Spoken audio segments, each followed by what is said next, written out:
Садыр Жапаровдун тарапташтары аны актап түрмөдөн бошотууну талап кылып кол чогултуп жатышат. Анын жактоочусу Шарабий Токтосуновдун айтымында, учурда Кыргызстандын ичинде жана чет өлкөдөгү кыргызстандыктардан баш аягы 10 миңге жакын кол топтолгон. Кол топтоонун саны 100 миңге жеткирүүнү пландап жатышат. Өлкөнүн бардык аймактарынан адамдар телефон чалып, Садыр Жапаров эмне үчүн эркиндикке чыгарылбай жатат деп тынчсызданышууда. Алар митингге чыгабыз дегенден аны токтотуп койсо кол чогулта башташты. Кол топтолуп бүткөндөн кийин биз президентке жана жогорку сотко арыз менен кайрылабыз, деди Шарабий Токтосунов.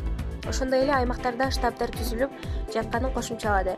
Мындай штабдар кыргыз айрандары жүргөн башка өлкөлөрдө да түзүлөт. Эске салсак, Садыр Жапаров Кумтор маселеси боюнча 2013-жылы Караколдо митинг уюштуруп, Ысык көлдүн ошол кездеги губернатору Эмилбек Каптагаевди барымтага алган деген айыптын негизинде 2017-жылдын мартында камакка алынган. 2018-жылы июнь айында 11 жыл 6 айга кесилген.